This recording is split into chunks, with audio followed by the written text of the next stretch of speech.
길고 중간중간에 읽어야 되는 부분이 있기 때문에요. 오늘 1절부터 10절까지만 읽어보도록 하겠습니다. 그리고 뒤에 중간중간에 제가 메시지 전할 때 읽으시면 되겠습니다. 제가 먼저 읽습니다. 1절부터 10절까지입니다. 그 땅의 기근이 심해졌습니다.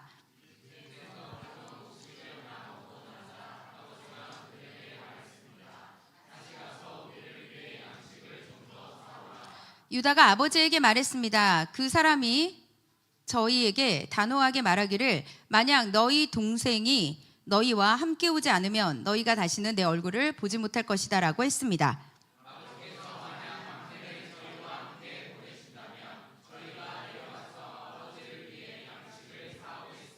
그러나 베냐민을 보내지 않으시겠다면 저희도 내려가지 않겠습니다. 그 사람이 저희에게 너희 동생이 함께 오지 않으면 너희가 다시는 내 얼굴을 보지 못할 것이다 라고 했기 때문입니다.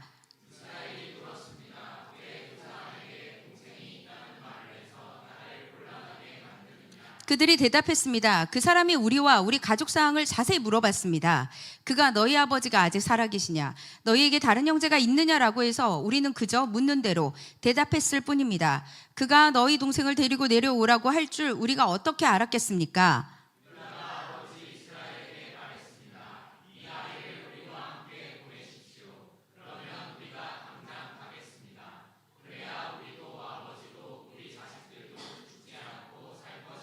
제가 베냐민을 책임지겠습니다. 제게 책임을 물으십시오. 만약 제가 그를 아버지께 데려와 아버지 앞에 세우지 못한다면 제가 평생도록 아버지 앞에서 그 죄를 다 받겠습니다. 저희가 늑장을 아멘. 여러분, 하나님의 뜻이 이루어진다는 것을 믿으시는 분 한번 손 들어볼까요? 하나님의 언약은 반드시 이루어진다. 살아계신 하나님께서 우리에게 약속 반드시 지키신다. 믿으시죠? 하나님의 뜻은 반드시 이루어집니다. 특별히 하나님의 꿈이 이루어집니다. 그래서 예수님께서는 이렇게 말씀하셨어요. 천지가 없어지기 전에는 율법 1.1획이라도 반드시 없어지지 않고 다 이룰 것이다 라고 했습니다. 사사기에 보면 기드온이 그런 고백을 하죠. 하나님은 인생이 아니어서 시건치 않는다. 하나님은 사람이 아니기 때문에 말하자면 시건이 뭐예요? 쓸데없는 소리, 헛소리 하지 않는다는 거예요. 하나님께서는 반드시 이루신다라고 했습니다.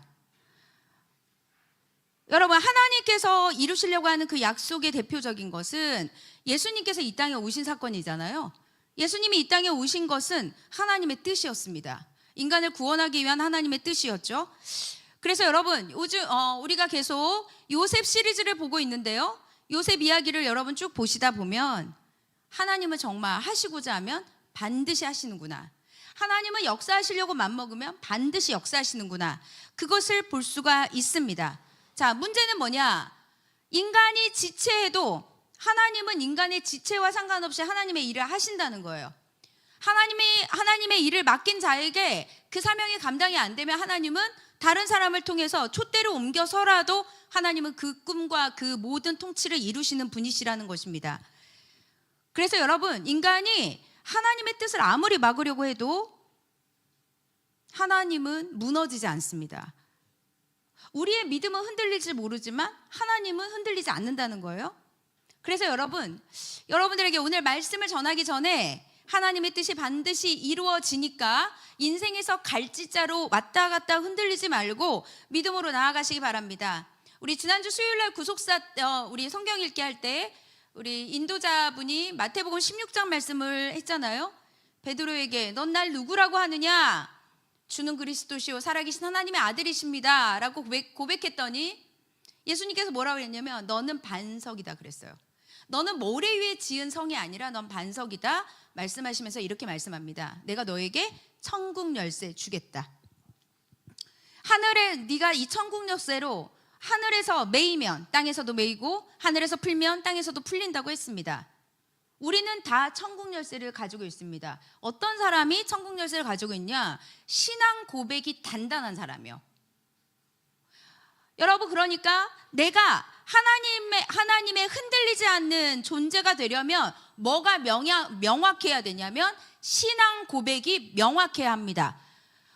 우리 시온이가 아동 세례 받는데 거기 보면 신앙 고백을 하는 부분이 있습니다. 질문이 굉장히 많아서 아동 세례 때는 아이한테 뭘 물어보냐면 너는 누구니? 그러면 아이가 이렇게 대답해야 돼요. 나는 하나님 자녀입니다. 하나님의 자녀가 뭔데? 라고 물어보면 하나님께서 나에게 복 주시고 나의 하나님의 형상대로 만드셔서 나에게 사명을 이루는 그 일을 주셨어요. 이 대답을 해야 합니다. 신앙 고백이 바로 세례입니다. 신앙 고백이 명확하지 않으면 세례 받을 수 없거든요. 그래서 내가 이 신앙을 제대로 고백하고 있는가? 신앙 고백이 명확하면 여러분 흔들리지 않습니다. 매 순간 오늘은 신앙 고백했다가 내일은 신앙 고백이 흔들렸다 그러면 여러분 모래성처럼 그냥 무너지고 말죠. 여러분 무너지면 어떻게 되죠? 요즘 파키스탄에서 여러분 지금 홍수 나가지고 그 떠내려가는 거 보셨어요? 영상? 파키스탄이라고 뜨더라고요. 그 국제 영상에 자가용이 거의 몇백 대가 한꺼번에 다 쓸려가더라고요. 아무것도 남지 않습니다. 무엇이죠? 단단하지 않으면 싹 다 그냥 강물로 쓰나미처럼 그냥 다 밀려 내려가는 것입니다. 모래성에 지은 신앙 고백이 될 것이냐 아니면 반석과 같은 자가 될 것인가, 이것이 이제 우리가 하나님 앞에 무엇을 가지고 나아갈 것인지에 대한 신앙 고백입니다. 지난주에 씨앗 캠프를 가서 아이들하고 계속 무엇을 했냐? 기도하고 찬양하고 기도하고 찬양하고 설교 듣고 기도하고, 그 다음에 우리 아이들이 제일 좋아했던 프로그램이 있어요. 요아정이라고 아십니까? 자, 여러분들한테 요아정 아시는 분 손? 저 이번에 죄송해요. 요아정이라는 프로그램을 한다는 거예요. 그래서 요아정이 뭐지? 제가 몰라가지고 그랬더니 예슬이랑 우리 4학년 애들이 저희 딱 오더니 목사님 요거트 아이스크림의 정석이에요. 딱 이러더라고요. 그래, 오 그거구나. 요아정 프로그램 했습니다. 아이들한테 만나와 메추라기에 대한 그 이야기를 하면서 아이들한테 이렇게 투명 컵에다가 요거트 아이스크림을 딱 하나를 넣어주잖아요. 그러면 이제 안내하시는 스태프 선생님들이 이렇게 얘기합니다. 하나님께서 모세에게 지팡이를 주셨습니다. 그러면 빼빼로가 지팡이에요. 지팡이를 꽂아요.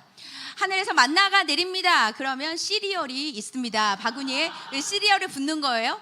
토핑을 부어가지고 그 다음에 하나님은 우리에게 말씀, 달달한 말씀을 주셨습니다. 달달한 말씀, 초콜릿에 부어요. 그래가지고 우리 아이들이 기본 다 5번, 4번, 3번 그렇게 아이스크림을 좋아하더라고요. 하나님의 말씀도 그렇게 아이스크림처럼 달기를 바랍니다. 그래서 아이들하고 계속 있으면서 무엇을 했냐? 아이들한테 넌 누구니? 넌 누구냐? 넌 존귀한 걸작품이야. 아이들한테 무엇을 얘기했냐? 신앙 고백을 시켰습니다. 아이들한테 두 손 들고 찬양을 막 시켰습니다. 아이들한테 기도도 시켰습니다. 그래서 제가 재아랑 우리 예슬이랑 저랑 그다음에 우리 태영 선생님이랑 루야랑 유리랑 무엇을 했냐? 모세의 중보기도를 했습니다. 모세가 중앙에 있고 아론과 훌이 손을 잡고 기도하는 중보기도 했거든요. 그래서 돌아가면서 가운데서 내가 모세를 하기도 하고 예슬이가 모세를 하기도 하고 그러면 우리가 손을 잡고 하는 것입니다. 그 기도를 하면서 아이들이, 그래서 재아한테 제가 물어봤어요. 재아야, 오늘 뭐 배웠어? 그랬더니 저 중보기도 배웠어요. 중보기도는 옆에 그 사람이랑 힘들어하는 사람이랑 같이 기도하는 게 중보기도예요. 그거를 딱 얘기를 하더라고요. 제가 정말 감동받은 게 뭔지 아십니까? 재아가 물어봤습니다. 재아 1학년이니까 우리 4학년들은 그래도 언니 오빠라고 작년보다 훨씬 성숙한 거예요. 저는 아이들하고 너무 행복했습니다. 뭐 힘들 수도 있었겠지만 그렇지 않았어요.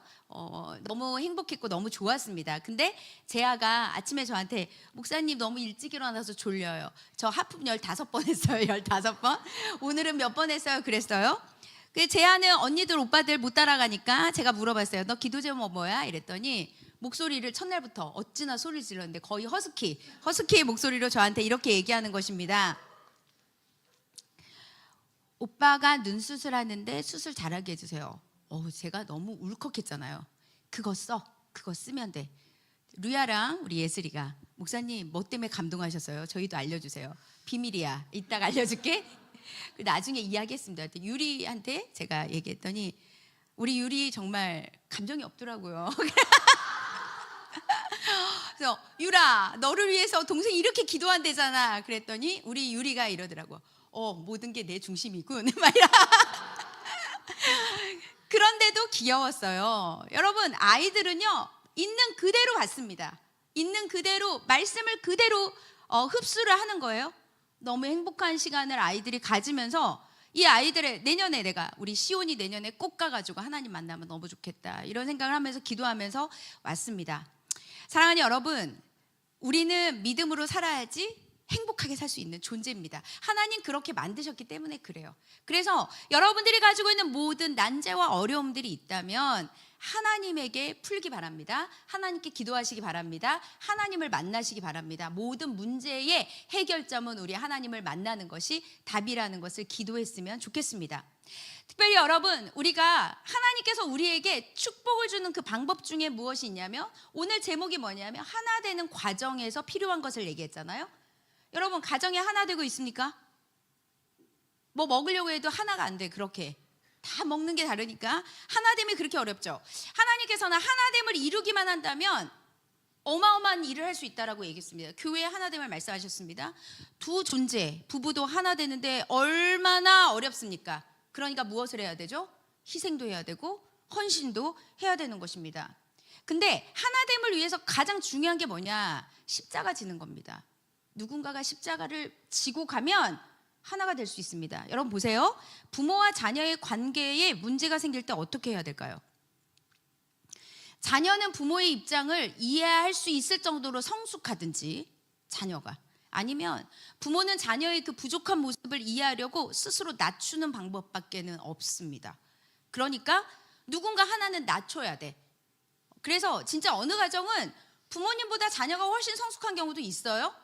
근데 대부분은 부모님이 자녀를 이해해 보려고 스스로 낮추죠. 그러니까 자녀가 십자가를 지든지 부모가 십자가를 지든지 최소 둘 중에 하나가 그것을 해야만 하나가 된다는 것입니다. 팽팽하게 밸런스 맞추는 시속 게임이 아니라는 거예요. 십자가는 그냥 완전히 내가 낮아지는 것을 말합니다. 하나됨이라는 것은 그래서 이 십자가를 지는 걸 말하는 것입니다. 많은 사람들이 옳은 의견 많이 내죠. 의로운 얘기도 많이 합니다. 그러나 하나 되지 못합니다. 다 맞는 얘기를 하지만 왜 하나 되지 못할까요? 그것은 자기만을 드러내기 때문에 그렇습니다. 독선과 완고함 때문에 하나 되지 않는 거예요. 무엇을 해야 되냐? 십자가로 그 의의를 깨트려야 합니다. 십자가로 그 고집을 깨트려야 합니다. 희생과 헌신이 바로 십자가입니다. 그럴 때 여러분 하나가 될 수 있고 문제 해결을 할 수 있습니다. 오늘 바로 이 하나 되는 과정에서 십자가를 지었던 사람의 이야기를 하려고 합니다. 그리고 이 십자가의 이야기와 함께 교회의 이야기를 해보려고 합니다. 오늘 이 이야기에서 어떻게 교회를 이야기할 수 있을지 한번 보도록 하겠습니다.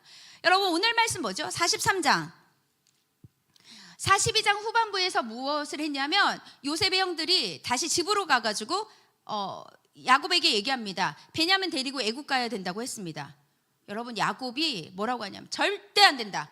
절대 안 된다. 뭐냐? 요셉 트라우마가 있어가지고 내가 요셉도 잃어버렸는데 베냐민까지 난 절대로 안 된다 라고 상황을 부정하고 지체합니다. 지체해서 지금 여러분 그리고 우리는 잊어서는 안 됩니다. 지금 요셉의 애굽에 누가 갇혀 있냐면 아들 중에 시므온이 갇혀 있어요. 시므온이 지금 인질로 갇혀 있는데 하몽차사야 가서 지금 오지를 않고 있는 상황입니다.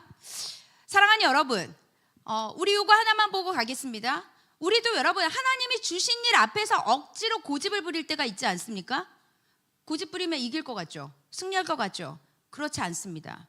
하나님이 막 재촉하고 서두를 때 그때 모르겠다. 주님이 그냥 등 떠밀면 그때 순종을 해야 합니다. 오늘 야곱이 지체하니까 하나님께서 하신 일이 무엇이냐? 1, 2절에 기근이 훨씬 더 심해졌습니다. 그 전보다 더 심했어요. 그 가정에 양식 갖다 놓은 거 다 먹었습니다. 쌀이 떨어진 거예요. 곡식이 다 떨어졌습니다. 그랬는데 아버지가 이렇게 얘기하죠. 오늘 다시 가서 우리를 위해서 양식을 사오라. 그렇게 이야기를 합니다. 여러분 하나님께서 오늘 이 요셉의 이야기 중에서 흉년과 기근은 애굽을 위해서 주신 것이 아니라 하나님의 백성들에게 하나님의 그 뜻을 이루기 위해서 압박한다는 것을 기억해야 합니다. 흉년이든 기근이든 우리 인생에 흉년이 있을 수 있잖아요. 기근이 있을 수 있잖아요. 그러면 압박이 오죠. 막 하나님 푸시한단 말이에요. 그래서 문제가 있을 때 붙들고 버티지 말고 이때 어떻게 하면 문제를 해결할지를 하나님께 가지고 나아가야 합니다. 그래서 여러분들 가운데 인생에 혹시 기근이 있다면, 흉년이 있다면, 도저히 하나 되지 않는 문제들이 계속 있다면 오늘 말씀을 통하여서 하나님이 여러분들에게 주시는 메시지를 듣기 바랍니다. 먼저 첫 번째 1절부터 10절까지인데요. 하나님께서는 이 문제 해결을 위해서 무엇을 요청하셨냐? 비난하지 말고 책임지라고 말씀하고 있습니다. 여러분, 문제를 풀기 위해서 비난이 아닌 책임을 져야 합니다. 시련이 오면 무엇을 하냐? 여러분, 가정에 어려운 일 확 생기잖아요. 그러면 네가 잘했냐, 내가 잘했냐, 네가 잘못했다, 내가 잘못했다. 뭐죠? 시련이 계속 오면 서로 원망하고 비난하고 서로 불평합니다. 여러분, 야곱은 제가 보니까 오늘의 말씀을 봤을 때 앞절에서는 야곱은 굉장히 미성숙한 사람이에요. 왜냐하면 이렇게 얘기하죠. 베냐민 절대 안 된다. 애굽 못 간다. 이렇게 얘기하죠. 6절 한번 볼까요? 6절 여러분 읽지는 말고 보시기 바랍니다. 이스라엘이, 그러니까 야곱이 그러죠. 왜 그 사람에게 이제 그 요셉을 얘기하는 거죠? 동생이 있다는 말을 해서 나를 곤란하게 하느냐라고 말합니다. 야곱이 이 말을 한국말 대사로 바꿔볼까요? 야, 너네는 왜 아우가 있다고 그래가지고 나를 이렇게 힘들게 하는 거야? 이렇게 얘기합니다. 아들들 뭐라고 하죠? 한마디도 안 집니다. 아버지 죄송합니다가 아니라 우리가 이렇게 될 줄 알았냐? 아니, 자꾸 총리가 꼬치꼬치 물어보는데 어떻게 대답을 안 하냐? 뭐죠? 이 6절 한 절을 보면 아들과 아버지가 말싸움을 하는 겁니다. 또 싸웁니다. 네가 잘했냐, 내가 잘했다. 비난으로 여러분 답이 나옵니까? 비난 때문에 삶이 더 꼬입니다. 근데 여러분 보세요. 이 꼬이는 상황 가운데서 하나님 앞에 비난 안 하고 책임지는 한 사람이 나옵니다. 바로 유다입니다. 8, 9절 보겠습니다. 8, 9절.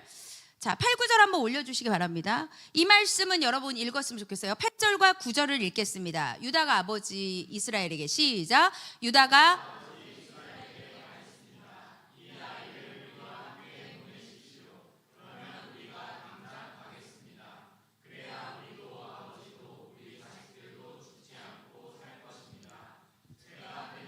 책임지겠습니다.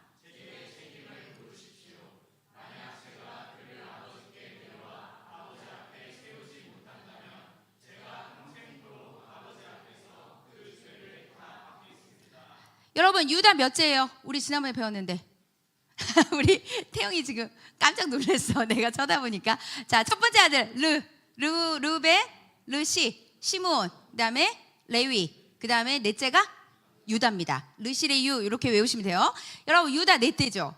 솔직히 여러분 한번 툭 까놓고 얘기해 볼까요? 누가 책임져야 돼요? 장자 아닙니까? 르벤이 책임져야 되는 거 아니에요? 르벤이 내가 먼저 나가겠습니다 그래야 되잖아요. 근데 여러분, 이 사건에서 르우벤은 그런 성향이 아니었어요. 그래서 이 사건이 얼마나 중요하냐? 유다가 책임지고 딱 나간다고 하면서 유다가 이스라엘 12지파 가운데서 장남 역할을 하게 되죠.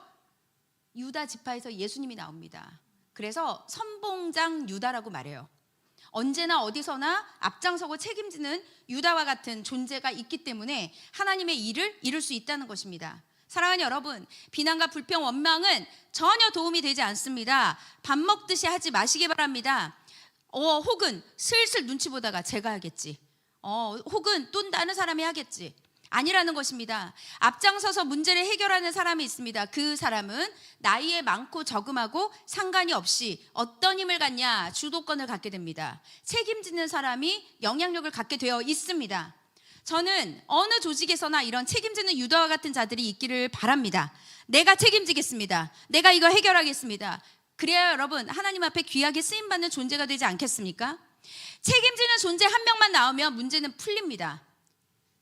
교회도 마찬가지입니다. 가정도 마찬가지입니다. 책임진다고 하는 한 사람이 몸살이고 눈치 보고 누가 하지? 내가 안 갈 건데. 여러분, 아이들도 그래요. 지금은 아이들이 1명, 2명이니까 엄마들이 아마 심부름을 어떻게 시키는지 모르겠지만 옛날에 3명, 4명, 5명 자녀 있잖아요. 엄마가 가서 옛날엔 구멍가게라고 그랬어요. 구멍가게에서 뭐 사와라. 그러면 네가 가. 나는 어제 갔잖아. 네가 가야지. 우리 형제들이 아주 잘하는 거잖아요. 형이 가, 동생 네가 가. 나 어저께 엄마가 가 보냈어.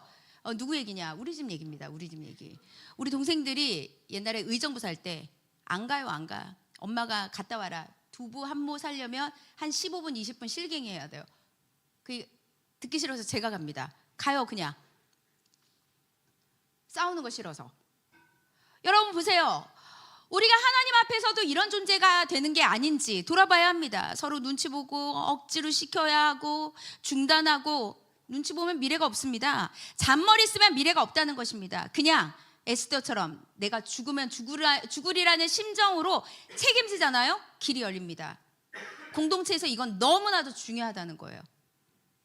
부끄러운 인생은 비난하다가 멈추는 것이지만 책임지는 자리는 은혜가 부어지는 자리라는 것입니다. 사랑하는 여러분, 비난을 멈추시기 바랍니다. 입을 조심해야 합니다. 비난, 원망 나오려고 하잖아요. 그 자리에서 스탑. 그리고 책임지시기 바랍니다. 책임질 때 가정도, 교회도, 공동체도, 직장도 책임지는 그 한 사람으로 인하여서 모든 문제가, 실마리가 다 풀리는 역사가 일어날 줄 믿습니다. 두 번째는 무엇이냐? 여러분, 기도해야 된다는 거예요. 하나 되는 과정에서 비난 말고 책임을 지는 사람이 있는 그 태도도 중요하고, 두 번째는 믿음으로 기도해야 합니다. 아까 6절 봤잖아요. 왜 그 사람한테, 야곱이 그러죠? 동생이 있다는 말을 하냐? 야곱의 특기는 뭐죠? 잔머리. 야곱은 아들의 행동을 비난도 하는데, 이 비난의 베이직이 뭔지 아세요? 왜 동생이 있다는 말을 해서 나를 곤란하게 하냐? 이 베이직은 뭐죠? 왜 거짓말 안 했니? 그 말이에요. 적당히 둘러대야 됐었는 거 아니냐? 야곱은요, 어떤 인생인 줄 아세요? 하나님 믿긴 믿어요. 궁지에 몰리고 코너까지 끌려가야지 그때 하나님께서 두 손 드는 스타일인 거예요. 왜 그렇게 삽니까? 왜 그렇게 삽니까? 환도뼈가 부러져야지 여러분 정신 차립니까? 하나님 앞에 잔머리 쓰지 말고 그냥 무릎 꿇고 기도해야 되는 것입니다. 예수님 믿는 사람들 중에 두리뭉실하고 슬쩍 넘어가고 잔머리 쓰고 그 순간 모면하려고 하는 사람들이 있습니다. 잠언의 말씀에 보면 거짓말하는 입술은 여호와께서 싫어하신다. 하나님은 진실한 사람을 기뻐한다고 했습니다. 거짓말로 모면한다고 해결이 됩니까? 야곱은 어릴 적부터 거짓말을 잘했어요. 여러분, 거짓말하면 정말 호되게 야단쳐야 합니다. 매를 들어야 합니다. 거짓말로 축복도 빼앗았잖아요. 사기쳤잖아요. 그 악습을, 어릴 때 했던 그 악습을 버리지 못하고 있습니다. 그런데 이제 더 이상 자기가 지금 결정 안 하면 다 굶어 죽게 생겼습니다. 어떻게 해야 될지 모르는 거예요.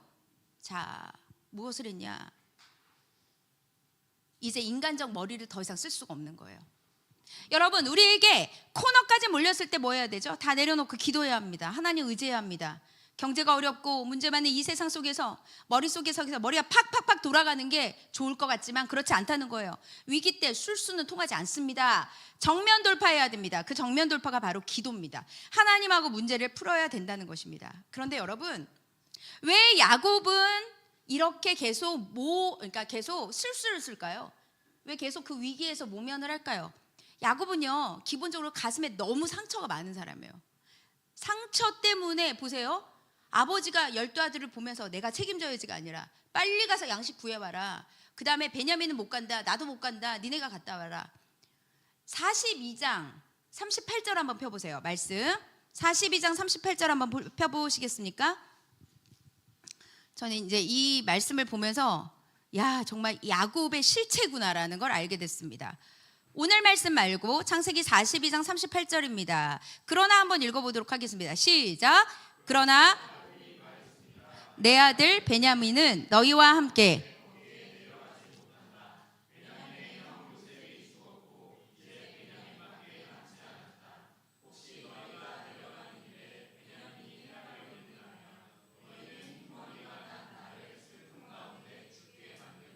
네, 여러분 저 보세요. 여러분 베냐민한테 뭐라고 하냐면 내 아들이라고 해요. 굳이? 자식이 그렇게 많은데요. 그러면 여러분 다른 자식들은 남의 아들입니까? 남의 아들이에요? 야곱은요, 상처가 너무 많으니까 라헬을 사랑했잖아요. 그러니까 라헬을 통해서 낳았던 요셉과 베냐민에 대해서, 왜냐하면 자기의 결핍을 이 아이들한테 투영을 시키는 겁니다. 그러니까 상처가 많으니까 상처를 받기는 싫어하는데 결국 자기도 상처를 전염시키는 그런 자가 된다는 거예요. 야곱에게 뭐가 있냐? 집착이 있거든요. 상처는 집착을 낳습니다. 그리고 집착은 우리가 하나님이 주신 모든 것들을 다 누리지 못하게 한다는 것입니다. 야곱도 결국은 하나님을 만나야만, 하나님을 만나고 하나님께 은혜를 받아야만 해결될 수 있는 그런 연약한 존재였죠. 우리도 야곱과 같은 존재입니다. 상처도 있고 집착도 하고, 그러니까 그것 때문에 또 인생이 꼬이고. 그런데 여러분, 야곱이 이제 도저히 방법이 없으니까 14절을 통해서 야곱이 드디어 기도합니다. 화면에 열어주셔도 되고 말씀 보셔도 되겠습니다. 우리 아까 안 읽었는데요. 14절 읽겠습니다. 시작. 전능하신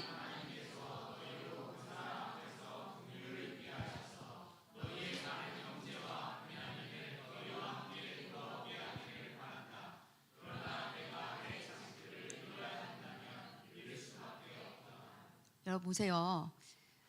그래도 야곱이 기도했다는 게 은혜인데, 야곱이 베냐민 절대 안 돼 그랬는데 이제 다 내려놨어요.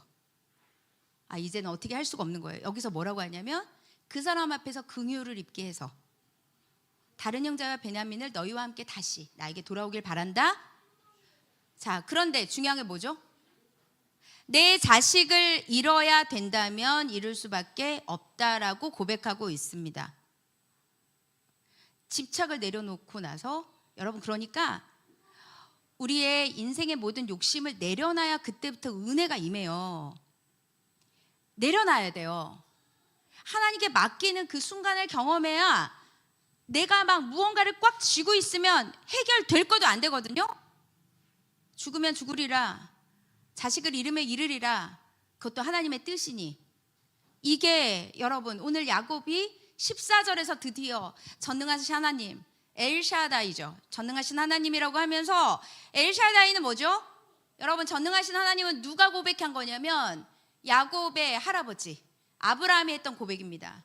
전능하신 하나님께서 우리에게 복을 주시기를 원하노라, 이렇게 말씀했습니다.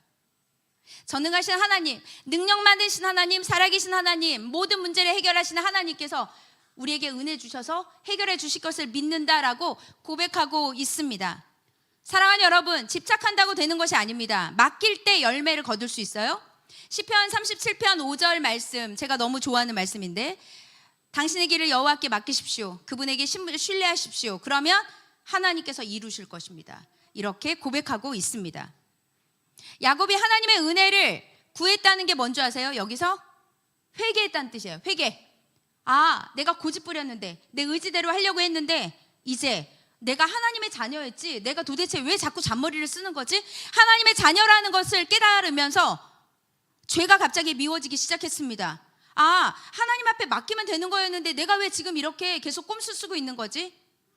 그러면서 야곱이 베냐민을 같이 데려보내잖아요. 여러분, 신앙이라는 게 무엇이냐면, 야곱이 부족하지만 우리 안에 상처와 집착이 있는데, 우리가 그 과정을 겪으면서 결국은 결론이 하나님께 두 손 들고 하나님께 기도하고 하나님께 맡기겠다고 하고 고백하잖아요.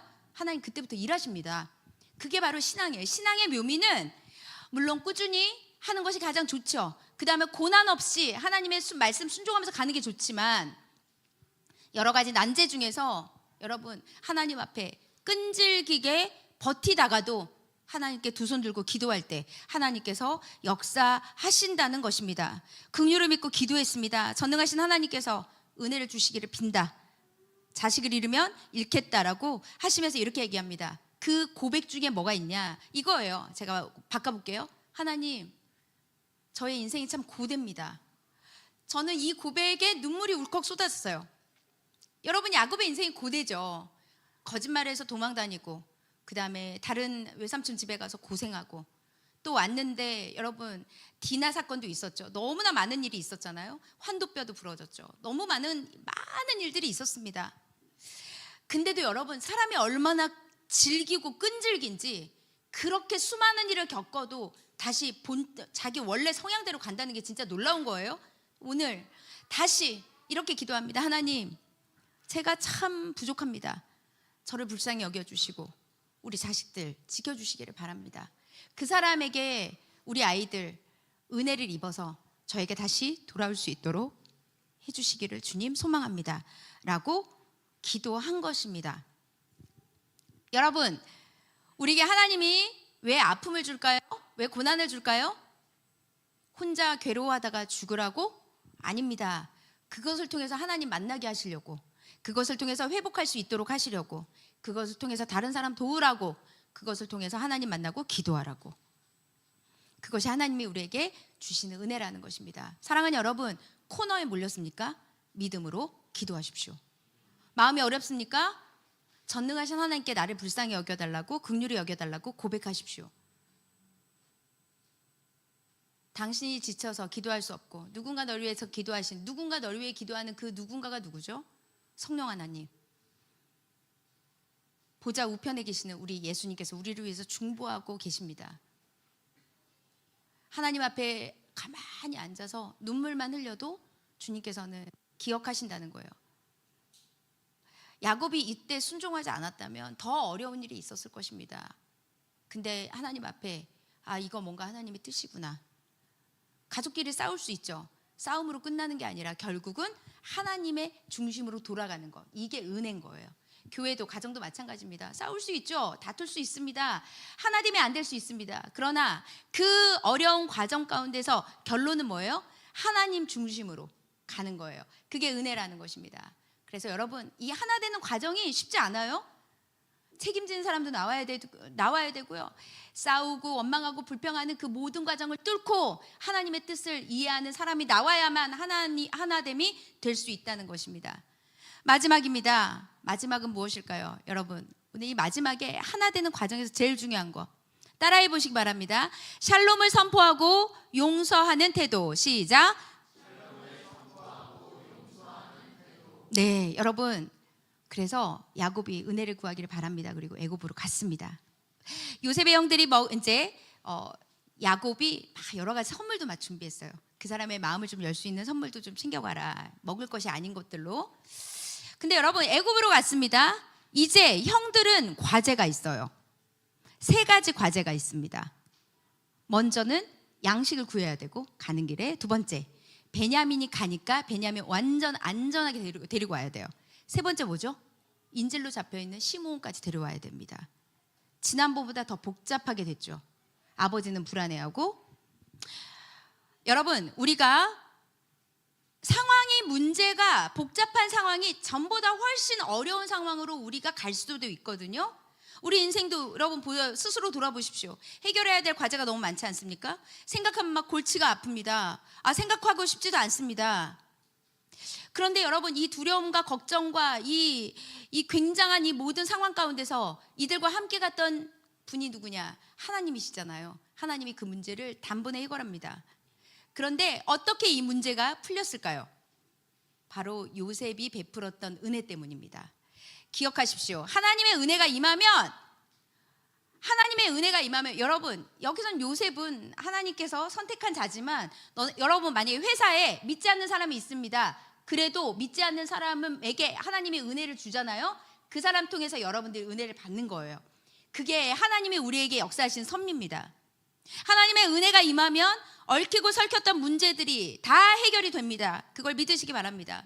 초조하게 애굽으로 내려갔던 형들이 15절을 한번 보세요. 15절 보니까 형제들이 선물과 2배의 돈을 챙겨서 베냐민 데리고 이집트로 갔습니다.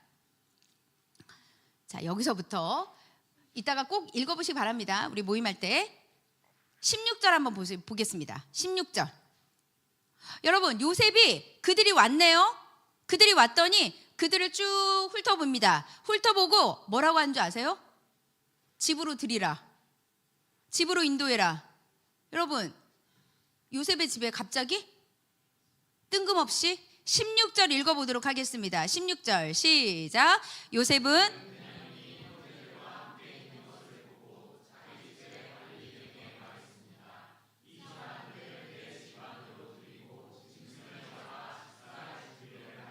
네, 여러분, 나와 함께 식사할 것이다. 자, 상상 한번 해보세요. 요셉이 청지기에 잔치 준비했습니다. 여러분, 저 이 생각이 들었어요. 형들은 공포 그 자체야 지금. 안 그렇습니까? 우리 잘 먹여가지고 죽이는 거 아니야? 이거 노예되는 거 아니야? 온갖 상상 다 있을 것입니다. 후덜덜 떨었을 것이죠. 요셉이 노예가 된 것처럼 왜 형들은 공포에 떨었냐? 형들은 이미 자기네가 너무 큰 잘못을 했다는 거. 요셉을 그렇게 팔았던 자기의 그 과거의 문제가 자기들에게 계속 올무가 된다는 걸 알고 있었습니다. 그래서 아, 우리도 결국 이렇게 되는 거구나. 죄의식으로 인한 공포입니다. 불안하고 두렵습니다. 그런데 여러분, 요셉의 고백을 보세요. 오늘 말씀 중에 너무 중요한 말씀 23절입니다. 23절 한번 읽어보도록 하겠습니다. 23절을 여러분 성경을 보시든지 화면을 보고 읽겠습니다. 그 관리인이 시작.